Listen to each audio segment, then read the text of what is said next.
Assalamualaikum warahmatullahi wabarakatuh.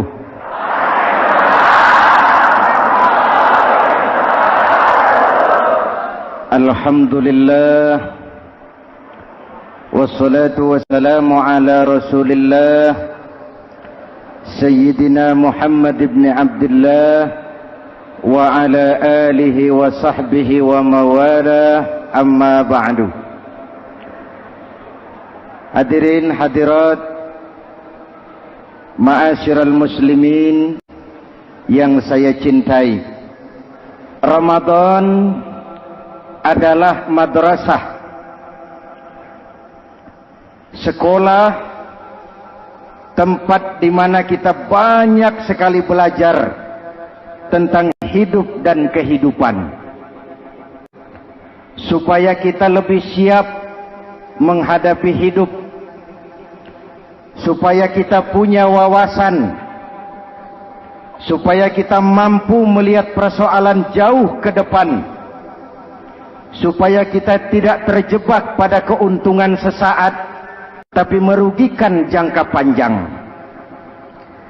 Malam ini saya ingin mengajak kita semua melihat kurikulum Ramadan. Pelajaran apa yang diberikannya kepada kita? Pertama, Ramadan mengajarkan kita menjadi orang-orang yang sabar, ulet, dan tahan uji. Ini zaman di mana persaingan tajam. Betul? Jangankan jadi pejabat tinggi, jangankan jadi pengusaha sekarang ini, jadi kiai saja kalau tidak sanggup bersaing,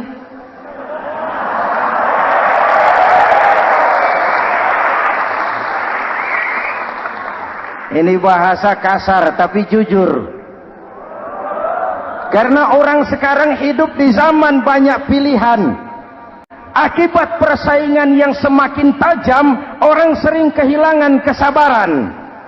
Kepengen cepat kaya, lalu tidak sabar. Makan renten, nipu orang, buka peternakan tuyul, korupsi. Sekarang ini kan lagi santer Bulog Gate jilid 2.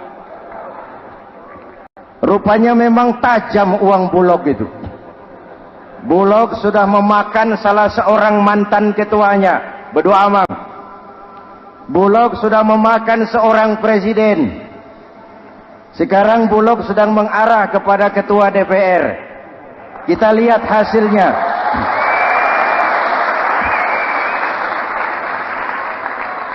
Tentu saja kita prihatin, karena kita tahu ekonomi kita sedang sulit. Hutang melilit leher. Tetapi pada sisi lain kita melihat enak saja uang mengalir puluhan miliar untuk sesuatu yang tidak terkait dengan kepentingan rakyat.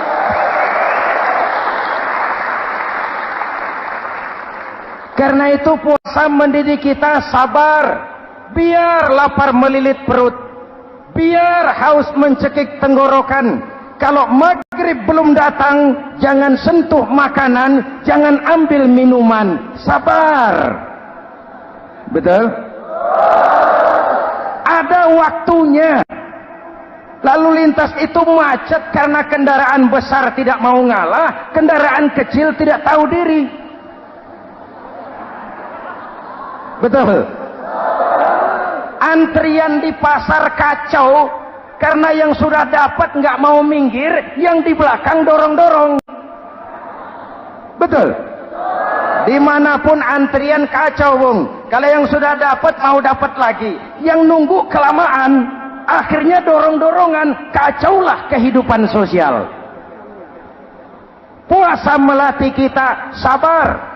Karena sebagai bangsa kita punya latar belakang sejarah. Kita ini bangsa yang ditempa oleh segala macam kesulitan.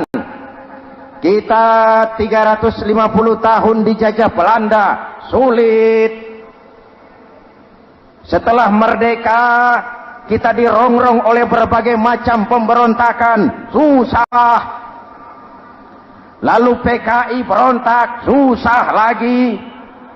Lalu berdiri Orde Baru, lama-lama susah lagi. Orde Baru selesai, muncul reformasi, masih susah juga.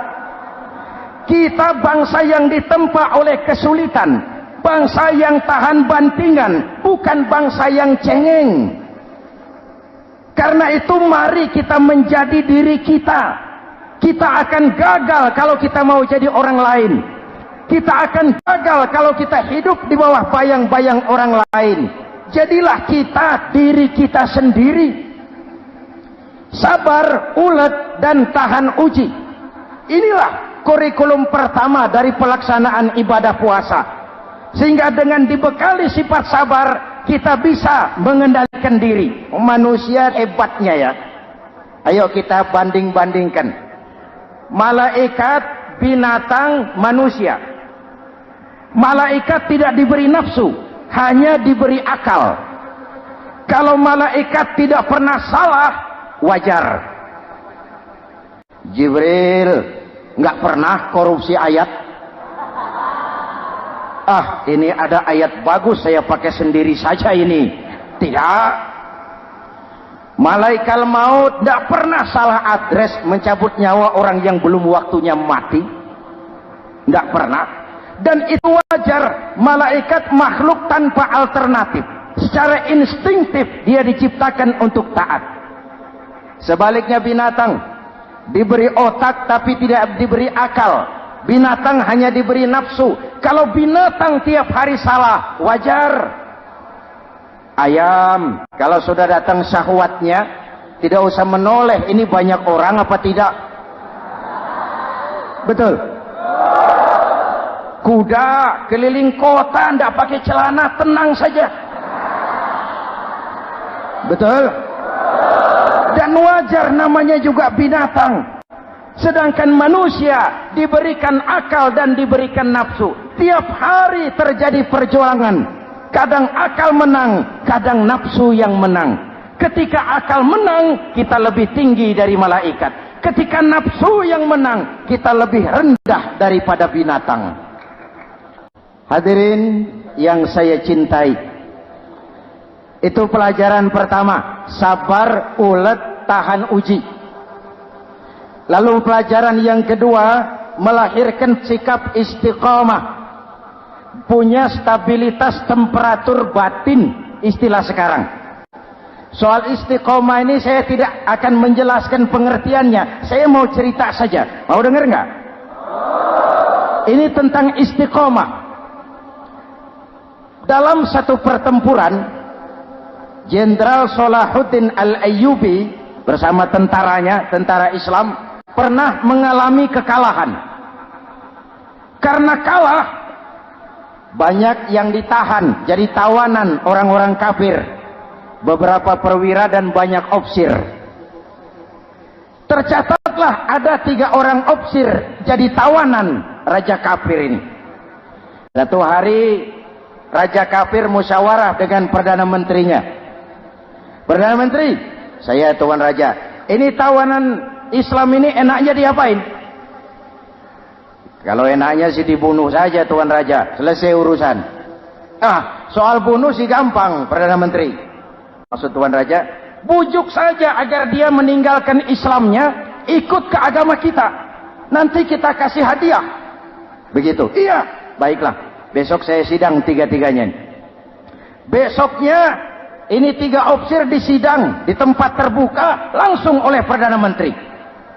Mula-mula dipanggil ofsir pertama. Ofsir pertama, ya Perdana Menteri, sini. Baik. Kamu tahu kamu siapa? Tahu. Siapa kamu? Tawanan. Iya, kalau tawanan bisa diatur kan? Diatur bagaimana?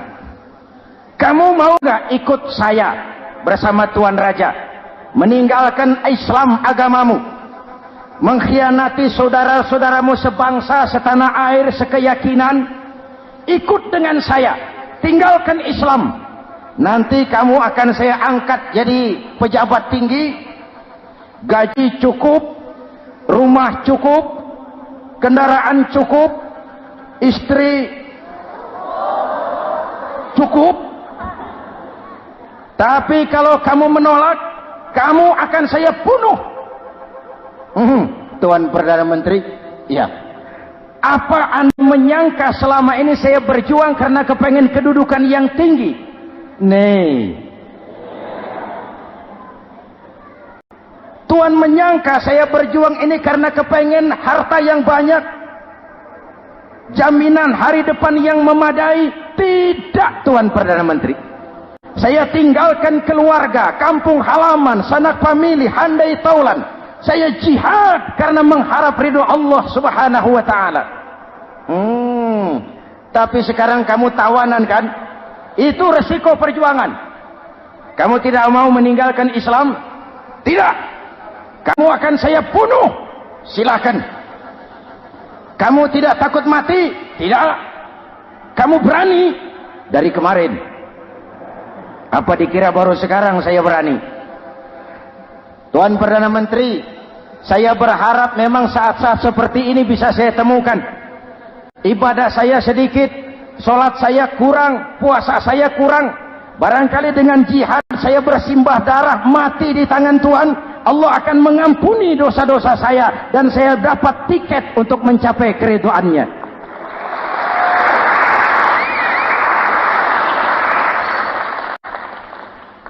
Gila kamu, biarin. Kalau ini Tuan anggap gila, saya bisa berbuat lebih gila dari ini. Saya bunuh kamu, bunuh.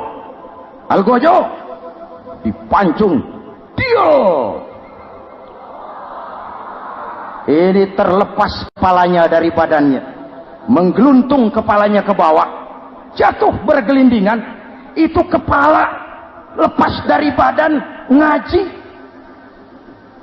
baca ayat Quran, sampai Perdana Menteri bingung. Minggir, ini ada kepala ngaji. Ayatnya yang dibaca, ya ayyatuhan nafsul mutmainnah irji'i ila rabbiki radiyatan mardiyah. Wahai jiwa yang tenang, kembalilah kepada Allah dengan diridhai.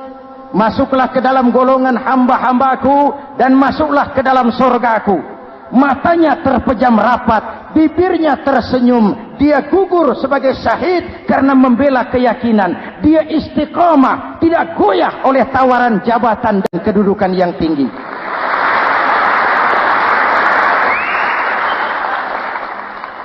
Perdana Menteri geleng kepala, dasar orang Islam. Panggil officer kedua. Officer kedua. Ya, Perdana Menteri. Kamu sudah lihat temanmu yang barusan? Sudah. Mati kan? Mati. Kamu bagaimana? Mau tetap berjuang untuk Islam atau ikut kami? Jabatan tinggi, kedudukan tinggi, rumah tinggi. Bagaimana? Atau mau mati seperti teman kamu barusan? Sudah kamu pikir?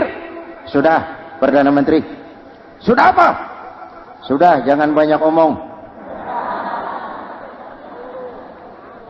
Maksud kamu apa? Saya sudah tidak sabar mau nyusul teman saya yang barusan itu.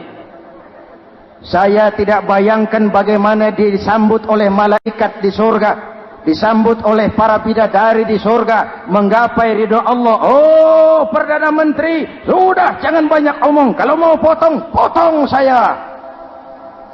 Perdana Menteri bilang ini lebih gila dari yang pertama itu. Yang pertama masih mau diajak ngomong, ini malah langsung minta disembelih. Ayo, Algojo, potong. Potong lagi. Deal. Terpisah lagi kepalanya dengan badan, jatuh ke bawah, menggeluntung, ngaji lagi. Ayatnya yang dibaca, wujuhun yawma izin nadirah ila rabbiha nazirah. Muka mereka hari itu berseri-seri kepada ridho Allah. Mereka memandang bibirnya senyum, matanya terpejam, dan dia ajal dengan husnul khatimah, mendapat syahid karena teguh punya keyakinan, istiqamah dalam perjuangan, tidak goyang, tidak mencela dan mencele.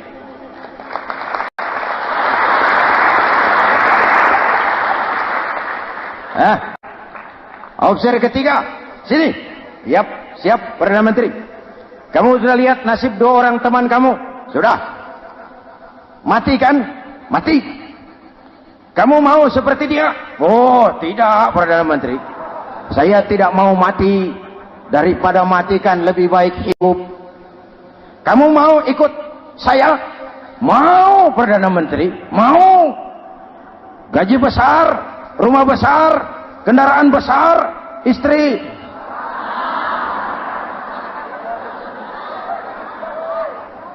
Mau Perdana Menteri, saya mau. Daripada tidak jadi apa-apa, kan lebih baik jadi apa-apa. Daripada tidak punya apa-apa, kan lebih baik punya apa-apa. Oh, jadi kamu selama ini berjuang karena mau cari apa-apa? Iya. Bagus. Nanti saya musyawarah sama raja. Kamu diangkat jadi bupati di mana? Tunggu ya. Perdana Menteri laporan, Tuan Raja. Ya. Ini opsi ketiga kelihatannya baik ini. Dia mau mengkhianati teman-temannya, sebangsa, setanah air, sekeyakinan. Mengkhianati bangsanya, meninggalkan agamanya. Dia mau ikut kita. Kita angkat jadi pejabat di mana dia? Raja senyum. Oh, soal angkat mengangkat sih gampang Perdana Menteri. Cuma saya pikir-pikir opsi ketiga ini kok tegel-tegelin. Kok sampai hati ya? Temannya sendiri, seiman, sekeyakinan, sebangsa, setanah air dikhianati karena mengejar jabatan, harta, kedudukan. Orang itu Perdana Menteri kalau sudah mau mengkhianati saudaranya sendiri, apalagi orang lain.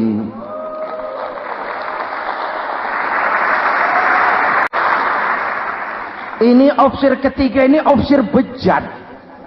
Anda bayangkan temannya sendiri dikhianati, nanti kalau ada kesempatan kita ditikam dari belakang.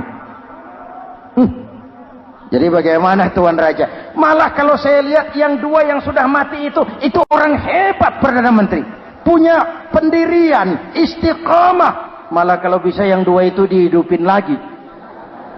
Loh, dihidupin bagaimana Tuan Raja, sudah kadang mati. Jadi bagaimana ya opsi ketiga ini? Bunuh. Bunuh, bunuh. Buat apa piara benalu jadi duri di kaki nanti? Bunuh. Baik, Perdana Menteri kembali. Opsi ketiga, siap Perdana Menteri. Saya jadi bupati di mana? Bupati, modar sampean. Loh, saya mau dibunuh. Bunuh. Katanya kalau ikut agama Tuan, meninggalkan agama kami, saya akan jadi pejabat tinggi. Kamu opsi bejat, kamu tidak punya pendirian, saudaramu sendiri seagama kamu khianati, apalagi orang lain, potongan kayak kamu jadi pejabat, rusak negara ini.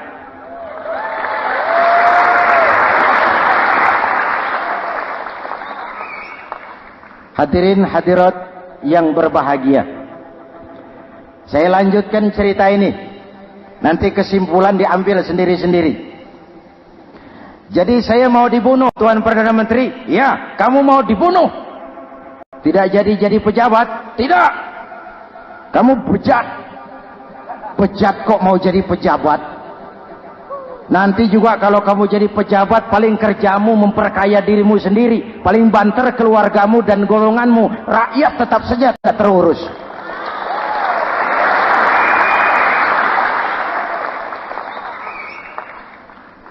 Paling-paling kamu kalau sudah jadi pejabat tinggi, kerjamu cuma membuka, meresmikan, berkunjung. Berkunjung, meresmikan, membuka. Membuka, meresmikan, berkunjung. Lah kapan kamu ngurus rakyatnya? Bejat kamu. Jadi saya dibunuh, bunuh. Iyalah, kalau mau dibunuh ya saya bunuh, tapi saya mau Islam lagi ah. terserah, mau Islam lagi mau tidak, kamu tetap akan dibunuh. Iya, saya mau Islam lagi. Ayo cepat. Iya Pak, saya mau syahadat dulu. Cepat. Iya Pak, asyhadu macet lehernya. Ayo cepat. Iya Pak, asyhadu tidak bisa mengucap syahadat. Ayo cepat. Iya Pak, asyhadu tidak tuntas mengucap syahadat, golok algojo keburu sampai di lehernya.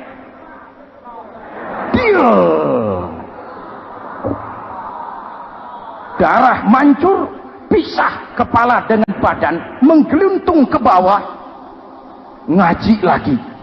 Dia bekas santri, masih bisa ngaji. Cuma ayat yang dibaca lain sama dua temannya tadi. Ayat yang dibaca, afaman haqqa alaihi kalimatul azab, afaman haqqa alaihi kalimatul azab, afa anta tunkizu man finnar. Ini ayat yang dibaca. Orang yang memang sudah dapat vonis akan mendapat azab, bisakah kamu menyelamatkan dia dari neraka? Bertahun-tahun berjuang di bawah bendera Islam untuk kejayaan Islam. Di akhir hayatnya dia tergoda oleh kedudukan dan harta, oleh jabatan dan pangkat. Dia bergeser, imannya rapuh, hilang istiqomahnya, ditinggalkan agamanya, dan dalam keadaan begitu dia mati, dia su'ul khatimah. Na'udzu. Hadirin, apa guna saya ungkapkan ini? Mari kita belajar, perlu stabilitas temperatur batin. Saya sering katakan, berapa banyak orang waktu di bawah teriak-teriak berantas korupsi, ganyang korupsi, sikat korupsi, cuma karena belum dapat kesempatan. Begitu dapat kesempatan, korupsinya lebih gila dari yang dia teriaki. Betul? Waktu di bawah rajin baca ayat kursi, dapat kursi, lupa sama ayat. Betul? Betul? Ini yang memerlukan sikap istiqamah, konsisten. Hanya dengan semangat seperti ini, maka kita tidak akan goyah oleh tantangan yang bagaimanapun beratnya.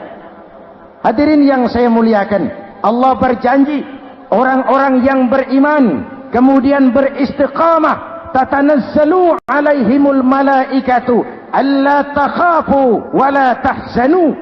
Akan turun kepada mereka malaikat, seraya berkata, kamu tidak usah takut, kamu tidak usah sedih. Allah akan memberikan pertolongan kepada orang-orang yang istiqamah. Ayo kita tetap istiqamah melaksanakan ibadah hanya kepada Allah Subhanahu wa ta'ala. Nah, yang ketiga, ikhlas. Allahumma lakasumtu, untuk engkau saya berpuasa. Orang mau puji atau tidak bukan soal, orang mau lihat atau tidak bukan soal. Kalau sudah berbuat, yang penting karena Allah saja. Keikhlasan itu, kalau amal kita adalah jasad, ikhlas adalah roh. Saudara, hari Jumat jam 9 pagi sudah berangkat ke masjid. Apa tidak bagus? Bagus. Sarungnya baru. Samarinda kelas BHS. Sajadah tebal, tasbih panjang.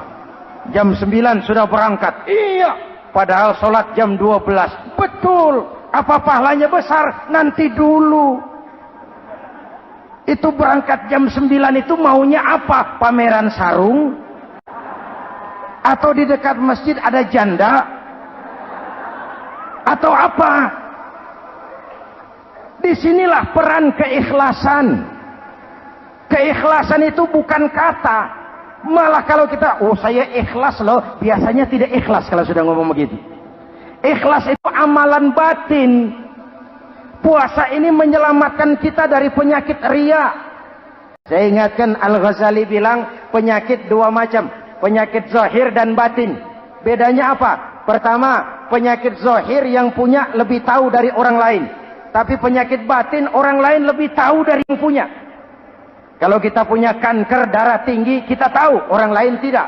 Tapi kalau kita sombong, hasut, dengki, orang lain kadang-kadang lebih tahu dari kita yang punya. Betul? Yang kedua yang dahsyat, sehebat-hebatnya penyakit zahir cuma merusak dunia. Penyakit batin merusak dunia, menghancurkan akhirat. Ginjal mati, darah tinggi mati, tumor mati, kanker mati, leukemia mati, tapi tidak berakibat akhirat. Tidak ada penduduk neraka ditanya, kenapa kamu masuk neraka? Tumor, Pak. Tidak ada. Tidak ada. Sehebat-hebatnya penyakit zahir cuma merusak dunia, tapi penyakit batin merusak dunia, menghancurkan akhirat. Sombong, penyakit batin, di dunia dijauhi orang, di akhirat neraka tempatnya. Kikir, penyakit batin, di dunia dijauhi orang, di akhirat neraka tempatnya. Betul? Maka Al-Ghazali heran, kalau diserang penyakit zahir kita panik, cepat-cepat cari dokter. Tapi kalau diserang penyakit batin kita tenang-tenang saja. Padahal penyakit batin merusak dunia dan lebih hebat lagi menghancurkan akhirat. Maka puasa melahirkan keikhlasan, agar di dalam melaksanakan ibadah cuma kita dan Allah saja. Inilah jiwa dan semangat yang sekarang ini pun sudah mulai menjadi langka. Semuanya karena akhirnya yang subur mental penjilat. Sumuhun dawuh, pasukan kulunuun, barisan asal bapak seneng, pasukan kumaha juragan wae, organisasi oke bos. Kita miskin dengan orang-orang yang punya prinsip, yang berani berkata ya terhadap yang benar, sanggup berkata tidak terhadap yang tidak benar, apa dan bagaimanapun resikonya. Kita terlalu kaya dengan barisan asal bapak seneng, pasukan oke bos, organisasi kumaha juragan wae, dan kita miskin dengan orang-orang yang punya kepribadian, yang tegar dan istiqomah apapun resiko yang dihadapinya. Jadi dengan keluar dari sekolah Ramadan, semangat keikhlasan makin tumbuh dalam hidup dan kehidupan kita. Ibu bapak hadirin hadirat yang berbahagia, itulah makanya puasa disebut ibadah sirriyah, ibadah abstrak, cuma kita dan Allah saja yang tahu. Ini lebih mendorong semangat keikhlasan.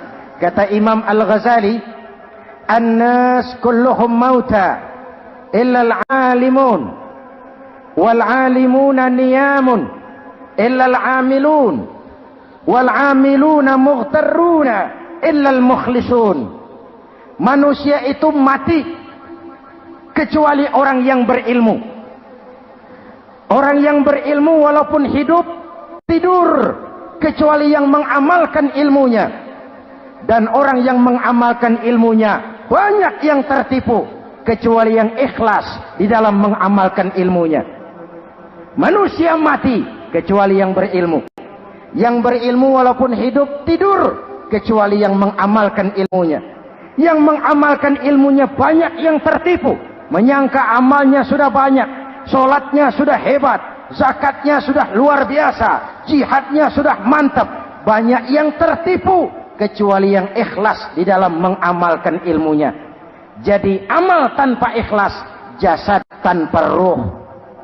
Itulah makanya nuansa Ramadan dengan ibadah puasa mengembangkan semangat keikhlasan di antara kita semua. Mari kita baca doa sama-sama munajat, mohon pertolongan Allah agar kita diselamatkan dari penyakit riya dan ditumbuhkan semangat keikhlasan. Ala hadhihi niyyah wa ila hadratin nabi. Al-Fatihah. Bismillahirrahmanirrahim. Alhamdulillahi rabbil alamin.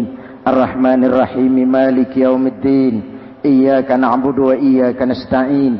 Ihdinas siratal mustaqim.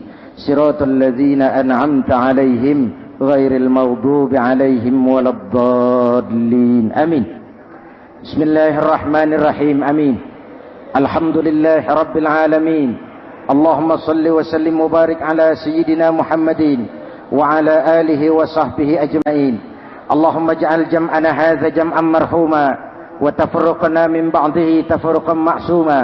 Allahumma ja'al jam'ana hadha jam'an mashkura wa tafarruqana min ba'dihi tafarruqan maghfura.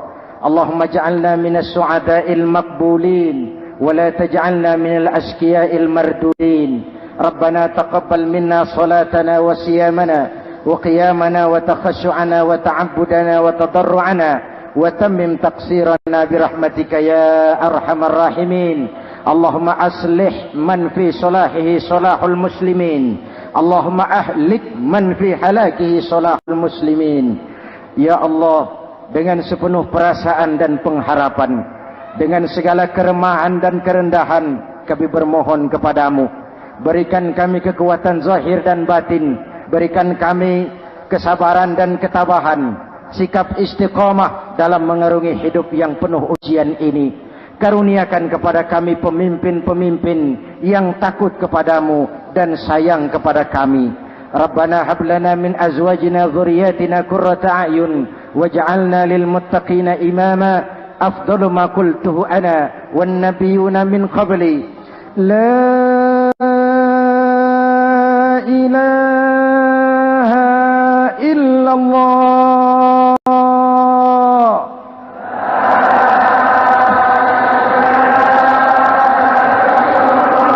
La ilaha illallah.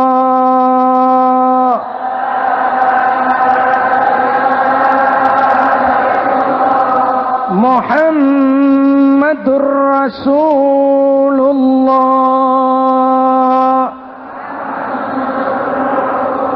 Amin. Kalimatu haqqin 'alaiha nahya wa 'alaiha namut wa 'alaiha wa biha nub'atsu insyaallah minal aminin birahmatika ya arhamar rahimin. Sallallahu ala sayyidina Muhammadin wa ala alihi wa sahbihi ajma'in. Ana rabbika rabbil izzati amma yasifun. Salamun alal mursalin walhamdulillahi rabbil alamin. Assalamualaikum warahmatullahi wabarakatuh.